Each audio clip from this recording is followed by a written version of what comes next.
I want us all to understand that AI is just the next form of something that has always been present in our lives. We're living meaningless lives and we're on a treadmill that we don't acknowledge.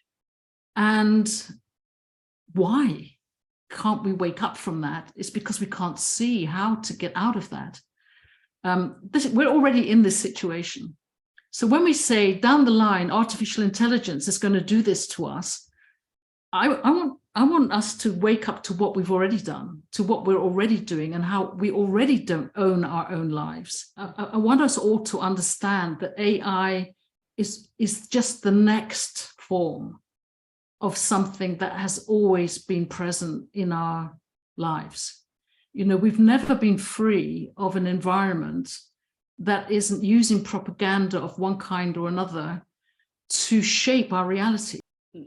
When I was writing my book, in the last chapter, I invited readers to try to step 30 years into the future and look back at the present day and try to relate to the present day in a way from 30 years looking backwards.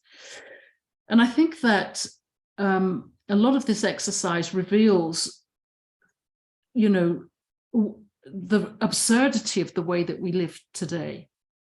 You know, the fact that we knowingly, you know, get up in the morning, spend 7 to 10 hours, you know, doing jobs that very often are nothing to do with what we would be dreaming of doing with our time if we had to. Many of them are just mechanical. We're really wasting our abilities and our capacities to earn a certain amount of money.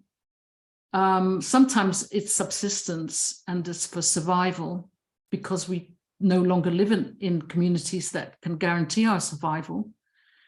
But mostly, you know, largely it's to earn money to do stuff that would, you know, impress people that we never get to meet. You know, it's like we're living meaningless lives and we're on a treadmill that we don't acknowledge. And why can't we wake up from that? It's because we can't see how to get out of that. We're already in this situation. So when we say down the line, artificial intelligence is going to do this to us, I want us to wake up to what we've already done, to what we're already doing and how we already don't own our own lives.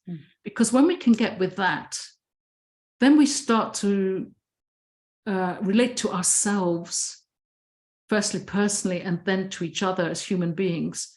And worlds open up, you know, worlds of possibility open up.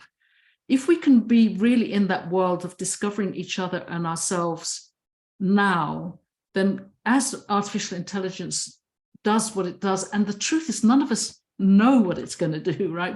We're still living in the dark around really what the effect is going to be. We won't be so enthralled to it because we already have a growing sense of something we want to develop, that we could develop. We could switch our computers off if we decide.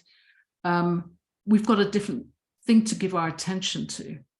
If we were actively part of community agency networks, if we already had our own media system, if we had a new alternative political system to be taking part in, and there was an architecture of participation already, we would be driving this AI ourselves, because we would be every day sending into the ether our data, our innovation, our hopes and dreams. We would be actively doing that.